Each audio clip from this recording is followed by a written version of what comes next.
Hey guys, welcome back to Wildhood Diaries. We just finished recording an exciting conversation with Kiyan Mugaseth, who's currently working as a naturalist at one of the properties in Kanha Tiger Reserve. He's also a fellow content creator, so we had a lot to take back from this conversation. We've divided the video into three parts, and here's the second part. Oh, and before we get into it, make sure you've subscribed so you don't miss any of our videos.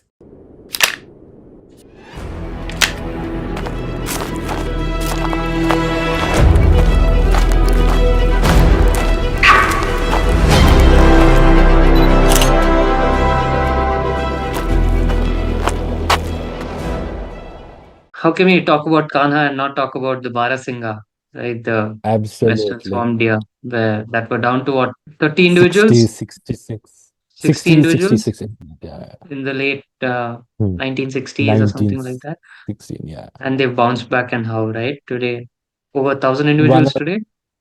yeah, well over 1,000 Well over individuals. 1,000. So the So, Barasingha in India, we have three subspecies, but the two best well-known are the hard ground Barasingha in Kanha and the soft in central India, and the soft ground Barasingha in the northeast and the Terai and the some parts of the Terai region. So the difference between both of them, the soft ground Barasingha is a little smaller. The reason why they call it soft ground is because they are adapted to life in more of the floodplain regions where the soil also is much looser, softer. Whereas the hard ground Barasingha, it's a little larger and they sport that lovely rugged winter coat, which the soft ground doesn't usually have. And obviously, because they're in central India, it's a drier region. They are on the hard ground, hence hard ground Barasingha. Yes, as you mentioned, in the late 1900s, around I think the 1960s, 70s, around that time, there hmm, were barely 60 to 66 Barasingha left in Kanha. And everyone thought the Barasingha would go extinct. But the Kanha Forest Department was very determined. So the first thing they did was they stopped hunting of the Barasingha. And another thing they did was in the past, when people used to come for photographic safari, they used to, obviously, tiger tracking is nothing like lion tracking in Africa. You can see a lion from a kilometer. I'm so sorry. What's that's that? okay. That's okay. Oh, this is a The genuine reason. The dogs. buffalo has come into camp. No, no, no. One Oh, second. yeah, yeah, yeah. Take your time. That's one of my duties to chase out the buffalo. But no, no, no. Someone is there with them. It's okay. Aisha, No, no, it's fine. Someone is there. No, no. I can't chase out the buffalo if the shepherd is there because he now carries a stick not for the buffalo but for me for you. to shoot me away. Yeah. But wait, the Barasingha, yes. Correct. So in the late 1960s, I think 1970 also, there were very few Barasingha left, only in Kanha. And everyone thought that the Barasingha would go extinct, but the Kanha Forest Department was very determined. So the first thing they did was that they banned hunting. That was one of the best actions taken, obviously because there's a dialect mortality that occurs there. The second thing was that in the past, when a lot of people would come for the photographic safaris, they would use buffalo to tie as bait inside Hmm. the park to lure tigers. Now, you also know, as you saw with Neelam and her cubs, if a tiger makes a kill, the cubs and the tigers will sit on it for many days until the kill is over. So, what people used to do, because it's very difficult to track tigers here in India compared to lions in Africa, where you can see a lion from a kilometer away. Here, unfortunately, it's nothing like that. So, they used to tie buffaloes in the open meadow regions. There are lots of photographic records of that. And they used to keep them in the meadows. They used to tie the buffalo. The tiger would come, kill the buffalo, feed on it with the cubs. And that way, the tigers used to spend a lot of the time in the meadows, which would deter the Barasinghas a little bit. So, the second thing also, what they did was that to stop They're the back. beating of tigers. They'll always be there. Hmm. Not my problem right now. But so they stopped the baiting of tigers. And another thing, what they did was that they created one of the most historic structures in wildlife conservation, the Barasingha enclosure. You would have Correct. seen it in Kanha Meadows The because the enclosure was predation free uh, enclosure. Correct. predation free. Exactly. That was Correct. also in Neelam's territory. There are quite a few Correct. shots of Neelam and her cubs with the Barasingha enclosure in the background. Correct. So the Barasingha enclosure was the main thing. They took a few Barasingha healthy individuals, they put them in the enclosure, and they allowed them to breed. It's a huge enclosure. There was plenty of grass, water, and security from the large carnivores, but not all.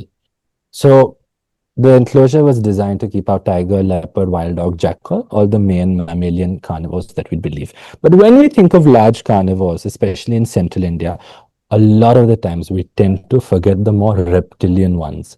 Kanha doesn't have crocodiles, but anyways, crocodiles are restricted to the water. One of our large carnivores that we have here is the Indian rock python.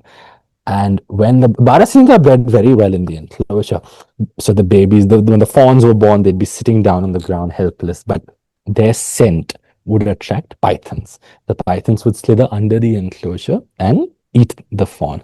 So a lot of the times when people went, and they would survey and they'd find the fawn, they'd write it down, then the next day the fawn would be gone. Why? Everyone was wondering. Then they realized that there were pythons in there. They were like, oh shit, we have to do something. There were countless python rescues from that enclosure back out, but eventually they made the fence python proof also. And then the babies were surviving, and then Right. the numbers increased. Eventually, they released a few more and more outside the park. Now the enclosure is left open because there's a good population in Kanha. But then again, with a lot of other species like the Asiatic lion is one of the best examples, there needs to be a second home because you shouldn't leave all your eggs in one basket. A population in Exactly. one area poses a huge risk of extinction. If there's one single disease or something, it can wipe out the population entirely. With the Asiatic lion, canine distemper had killed more than 20 lions in 1 month. And Correct. although they should have a second home, be it Kuno or wherever, there needs to be a second source, a second population kept safe. So Exactly. they translocated a few Barasingha to Satpura. And recently, they also translocated some to Bandhavgarh. But they are there, but you don't see them on safari typically. They're quite difficult to see. Maybe it's because they're in a different area, but you don't see them Oh, you don't really really? see them in Satpura or Bandhavgarh. They're there, Okay. but you don't really see them. So Kanha today still remains the best place to see the Barasingha, and today there are well over 1,000 individuals. So it's a Right. grand success story, not Right. one that not many talk about. And Exactly. the first time I came to Kanha, I said, "Oh, I hope we see the Barasingha." The moment as we entered the gate, there was a huge herd all around this one water, and I was just like, "Wow, I'd love to spend the whole safari here." The guide is like, "Arey, bahut dikhega aage, chalo." And we saw lots more, So no enough. doubt. Yeah. It's such a beautiful animal, and personally, winter I think is the best time to see them In the winter because they coat. have that rugged, beautiful Yeah. brown coat, and it Yeah. almost looks like elk in Europe if you think True. about it. True. And True. yeah, I mean, fantastic deer species. And a few days back, one of someone had actually one of our naturalists here had also heard the rutting call. So Oh, this year, okay. because the monsoon was a little delayed, Right. the coat also took a little more time to grow in. But Right. now they'll start rutting, and then peak winter and the peak rutting season, the entire meadows will be filled with the rutting call of the sambar. Right. But then they'll all stay silent if one tiger roars. But anyway, um, Very yeah, charismatic that's animal. Very charismatic animal. very beautiful, very beautiful. And they're absolutely stunning. The second largest deer species in Kanha. Correct. Sambar is the largest, then comes the Correct. Barasingha. Correct. But yeah, Barasingha are a narrow range endemic species because they're only mainly found in Kanha, Bandhavgarh, and Satpura. Narrow range, we often talk about endemic species like in the Right. Western Ghats. Narrow range endemic means less in a range less than 10,000 square kilometers. Correct. So yeah. Mm. That's nice. I mean, I actually speak about it whenever I speak at schools or events. Hmm. That's one of India's successful conservation stories that I talk about is the Barasingha. It's unbelievable Definitely. the sort of numbers that we had hit, and for us to bounce Hmm. back from there. I mean, kudos to the True. forest department and Madhya Pradesh Seriously. government to take that effort Yeah. and revive the population. Yeah. Even Actually, still, I mean, there's a sorry. tiger census. Sorry, one last thing. Yeah, Even yeah, yeah, of still, course. they're doing some fantastic efforts to manage and monitor the population. So, tiger census may happen every year. There's the All Mm, India Tiger Estimation, whatnot. correct. Barasingha are counted every day. They're Oh, counted really? every day. Even if there are births, deaths, or even just the adults. The one reason why they can count is because you'll always find Barasingha in the meadow. Correct. So Correct. visibility detection, that's one of the bonus points. Secondly, even if a tiger has killed a Barasingha, like when my parents had come to Kanha, we went on safari a few days before. MB3, the same tigress was seen today Mm, with her cubs, had brought down a large adult Barasingha stag near the road, and she dragged it further into the meadow. So she sat on it. She was eating probably because she needed to feed to get milk, to build up milk to help feed her cubs, or perhaps for weaning, not sure, but the cubs are still quite small. But Mm. anyway, so even when that Barasingha was brought down and killed, the next day a forest guard or one of the people who monitor the Barasingha actually went there to see, oh, okay, it's a male Barasingha, -1 in that area. So yeah, they every day they count the Barasingha. That's so They're nice. very incredible that I have I not didn't seen know they anyone counted every day. That's news to every me. That's every day. interesting. That's something I feel Barasingha have one up tigers that way. In Ghana. Nice. That's nice to know, actually. Also, the black bucks were locally extinct Hmm. in the early Yes. 2000s, and Yes. I think they were reintroduced later, a small population. How are they doing? Do you see black bucks often? Because I think it's counterintuitive, right? Hmm. Barasingha, Hmm. the Hmm. habitat Hmm. that Barasingha prefers is counterintuitive that the landscape that black bucks need. So when they sort of wanted to Hmm. revive the Barasingha population, they needed to make Hmm. sure that they have the suitable habitat for the Barasingha, which became an Absolutely. issue for the black bucks, which is why probably why part of the reason why they went locally extinct. But they were brought back later on, and I did see a couple of black buck when I was there. Yeah.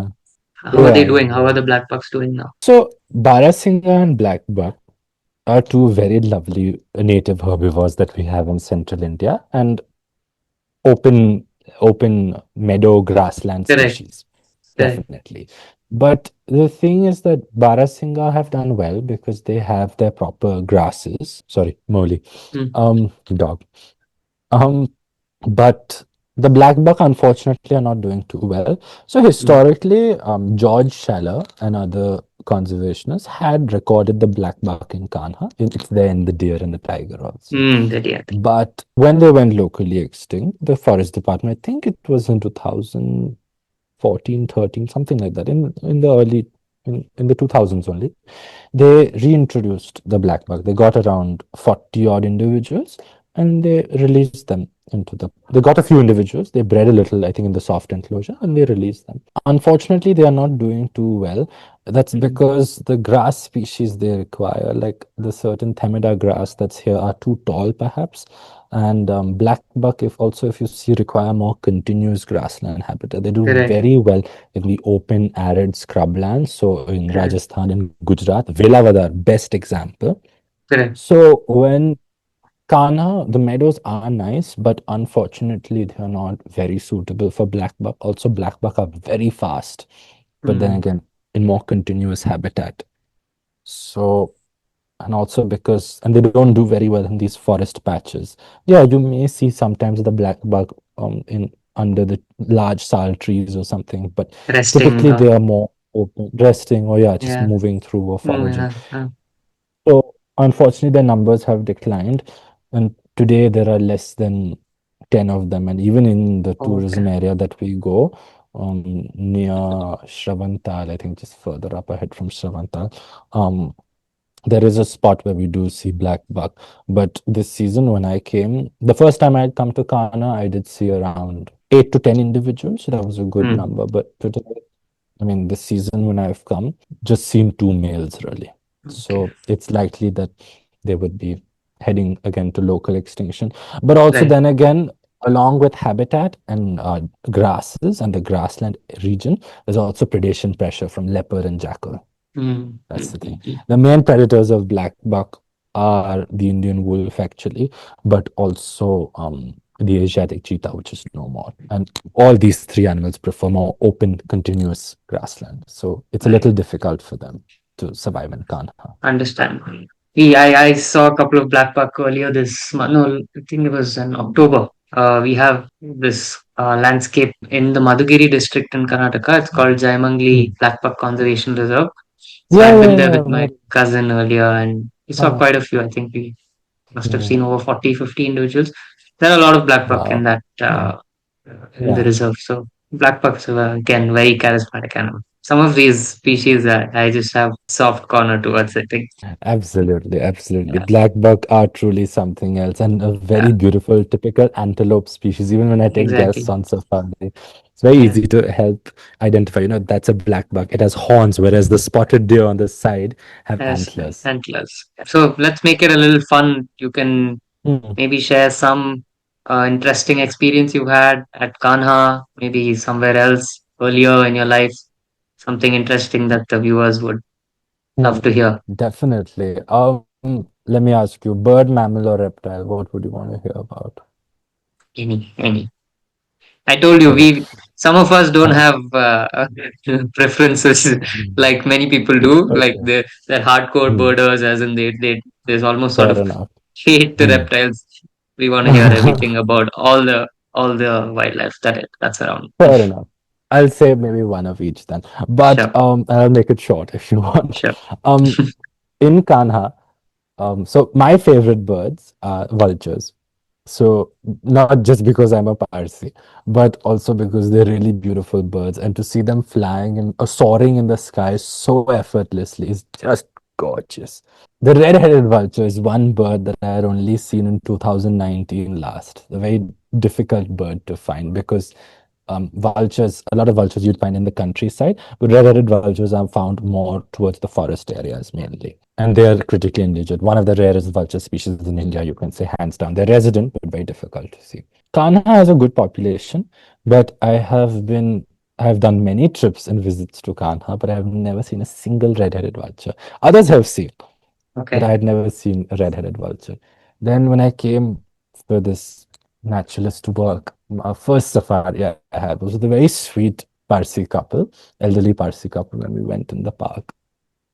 And we didn't see a tiger, but I kid you not, we saw vultures. There were two kills, one as you enter the park on the right side in one open meadow, and then other near a boma. There were white-rum vultures at both, but in there were red-headed vultures too. And in total, in that safari, I saw six red-headed vultures, and I was just shocked. I was like, wow. where were you all this time? कितने And सालों six से at किधर once. छुपा हुआ था?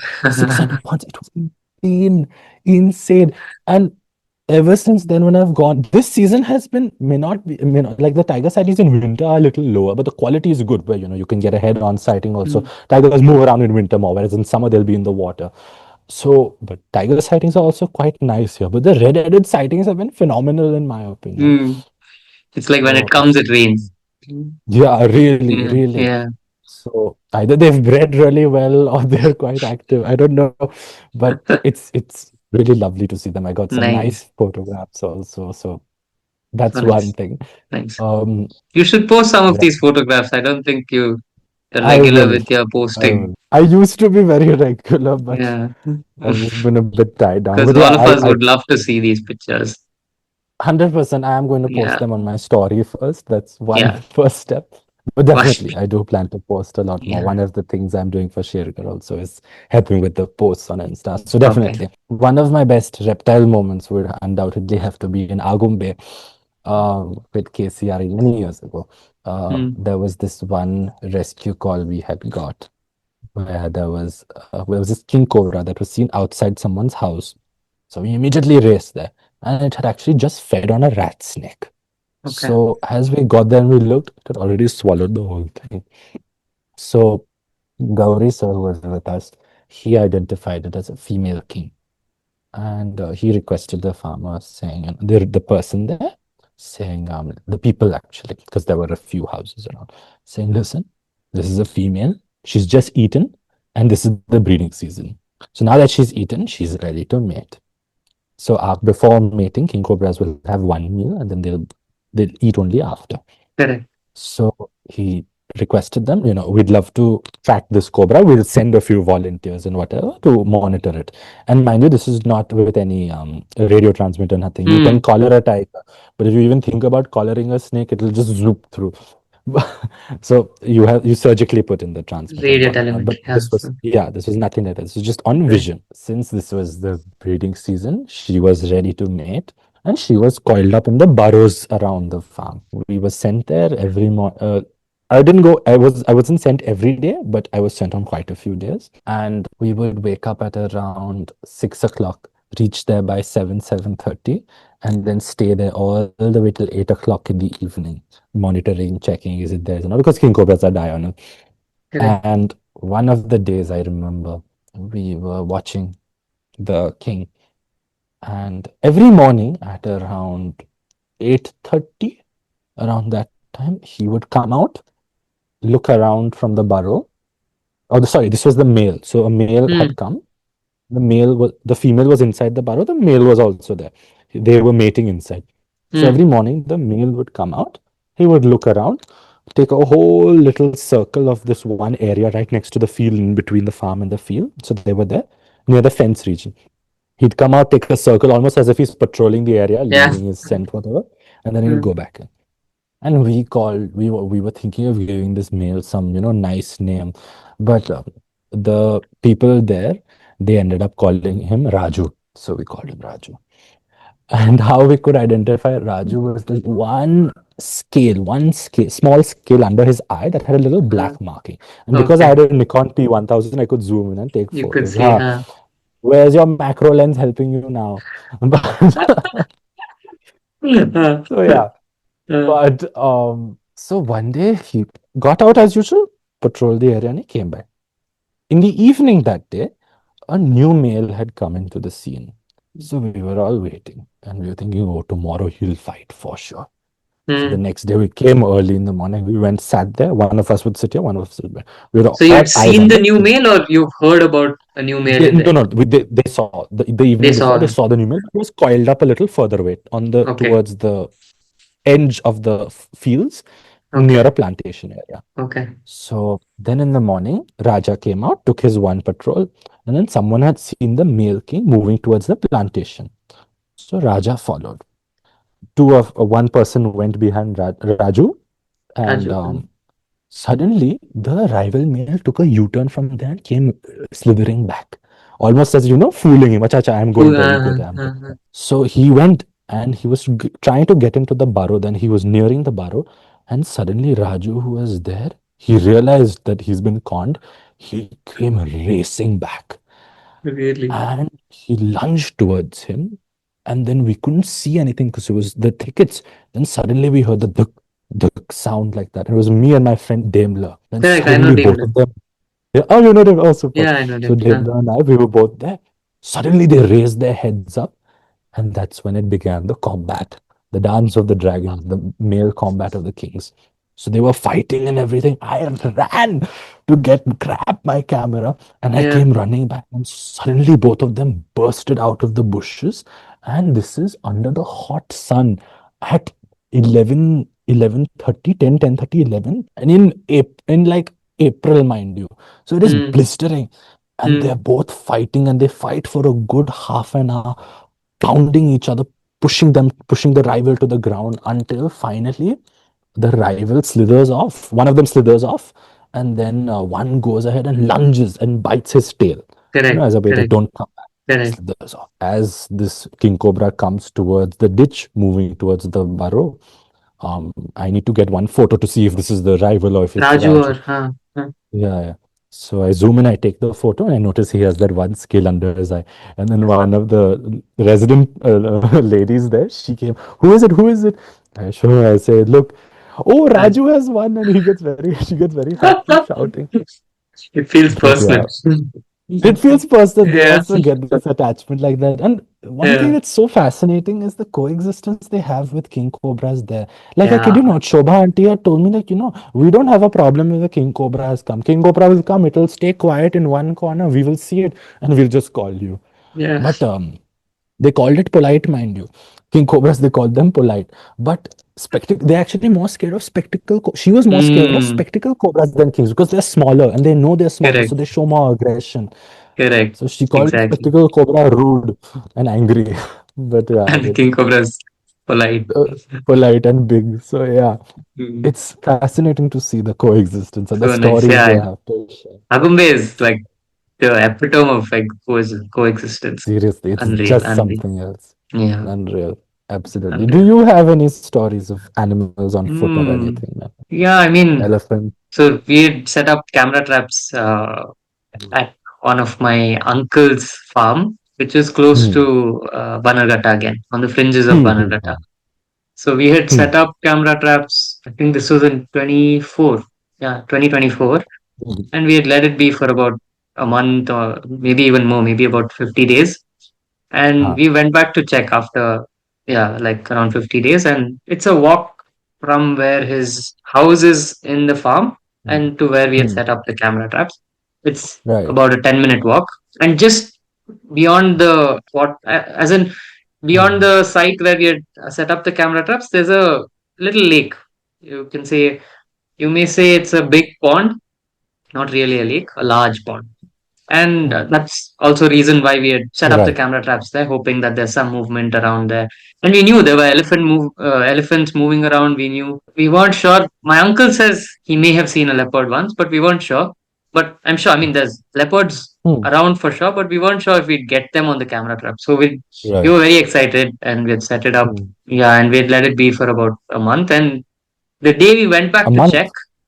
yeah, we'd let the camera traps Okay. be for Okay. a month because it was just a shot in the dark. So we Huh. just let it be, Okay. and we Huh. were, I mean, on with our daily lives. We were back in Right. Bangalore Right. Right. on about our Hmm. usual things. Hmm. And anyways, in a place like that, the odds of you getting something is very low. So the longer you leave it, the Huh. higher the chances Right. of Right. Right. you True. recording True. something. It's not like Kanha, Yeah. right? So Yeah. No. No. Nothing like that. no, I'm saying it's so away Huh. from core zone or Yeah. any core tiger habitat or anything like that. So we let it be. And yeah, so when we were walking down to the spot where we had set up the camera traps, about I'd say 30 meters, 40 meters away from the pond, we could hear some movement. So we always, usually when we go to my uncle's farm, it's me, my cousin, and my uncle, right? So, and my uncle always make sure that, I mean, and it's the right thing to do, that we always stop after walking about 20 meters. We stop, try to listen Hmm. for to the Hmm. sounds of the forest and see if, because elephants are always making some sound, right? It's either they're flapping Correct. their Correct. ears or they're trumpeting or Yeah. kicking the dirt or something Huh. like that. Even their feeding is so loud that we can hear it. Hmm. So we would stop, and once when we stopped, when we were about 30 meters away from the pond, we could hear some large, like we knew for sure there was a large animal at the pond. We Hmm. didn't know Hmm. what it Hmm. was, but we stopped. Like Huh. we froze and we stopped. And the first thing I always do is, I mean, see the direction of the wind, whether Okay. it's in the direction of the That's elephant a or really smart towards you. thing. So yeah, Yeah. exactly. So it wasn't. I would say it wasn't a windy day, and it wasn't really. Hmm. The wind wasn't like flowing in the opposite direction. But we stopped anyways because you Hmm. don't want to be taking steps forward if you know there 100%. might be an elephant around. Yeah. So we stopped and we froze. We were all in three different. Like I'd say we were 5 meters away from each other, Hmm. and we Hmm. froze. And we listened for another 4 or 5 minutes, and it was clear that there was an elephant in the pond. So we could hear movement, ripples of the water, and it was loud. It can't be any Hmm. other animal other than the elephant, right? True. So yeah, we waited for another 4 or 5 minutes, and I was itching to move forward and Yeah. Yeah. sort Yeah. of see it if it's around. And I could see. I'm not saying that I wasn't scared, but I could see Hmm. visible fear in my uncles and my cousins Yeah. eyes. So, I mean, they asked me to sort of come down and wait for a bit longer, and we did. And yeah, we didn't see the elephant when we eventually Uh, moved ahead, and when uh, the sound was sort of had died down. But we knew for sure there was an elephant, and knowing that it yeah. was that close was thrilling, Uh, but also concerning. So, yeah. we never, Obviously. Obviously. yeah, we ended up, actually the camera trap hadn't worked. That was the worst news of that Oh God. of that trip. Oh There was some God. formatting issue and it didn't work. So, but anyways, after knowing that we could end up in such encounters again, we sort of removed the camera traps and we got it back. Yeah. No. Yeah, I mean, honestly, like I would rather see a tiger on foot than an exactly, elephant or a large exactly, herbivore, or worse, a sloth bear. exactly. So Yeah, yeah. elephants and sloth bear are two things you don't want to be seeing when you're on foot. I mean, Yeah. similarly, I have had leopards. quite close to me. Like obviously you mentioned I'm Yeah, from Mumbai, yeah. and I take a few people on trails also to Sanjay Gandhi and a few forest Sunday, patches around. And a lot of the times there are leopards right there down in the nala or something that we know they're there because there are heavy alarm alarm calls. call. Okay, They're so smart. They will try to avoid us as much as they can. exactly. Urban leopards are just leopards in general are just something else. They're so elusive, actually. They're so elusive. Like you So will know that they're there, but like I have been blessed with tiger sightings and whatever mm, safaris I've done. Very mm, blessed, thankful. I hope mm. this luck continues, please. But I've only seen three leopards until I've been going on safari since 2016. It's nearly Okay, been a decade, but I've only seen three leopards until now. And I've missed 30, I counted, huh? I've missed 30 leopard sightings before I saw my first one. And the first one where I saw in Bandhavgarh, which was okay. incredibly rare. I don't have a proper photo of a leopard also until now. Like I have a Oh, few camera really? trap shots, Mm, but I mm, don't have a proper photo of a leopard. They've been very elusive, but hopefully I'm visiting Pench actually in January, mm. so fingers crossed. Okay. Let's see. I think pension chances are higher than at Kanha. Yeah. Like the last leopard I saw was actually in Pench, where I was just with my friend after the bird survey. Actually, we were like, Ah, "What do we okay. do? Huh, Two, three." huh. We went and we were driving. It was a very nice, peaceful morning. And we're on a little bit of a higher area. Down there's a little slope, and then there's a nala. So we're looking down. My friend, he's sitting behind me. And he points down, oh, Chital. He points his hand like that. The guide looks, Arey, leopard. And then suddenly the driver reverses back. As we reverse back, suddenly from the Mm. grass, this huge male leopard stands up, looks Oh, at us, and then runs into the forest. He was actually stalking the spotted deer. And oh, we would just drive by. Like if the guide didn't spot that, or if my friend behind didn't say Chital, no one would have known. So yeah, yeah. Cheetal and that. spotted deer. Okay. I mean, sorry, cheetal and leopards are Uh, sometimes. And even remember the one time we had seen a leopard on the Bandipur main road after the uh, safari. We had come back to the main road, uh, and about 100 meters away, probably even more, 100, meters away, we saw some animal crossing, and everybody assumed it to be a spotted deer. And then we saw a long tail behind the spotted deer. And we figured, no, spotted deer doesn't have such a long tail, and it's got to be a leopard. And we sped and we got a glimpse of the leopard, but moved away into the lantana again.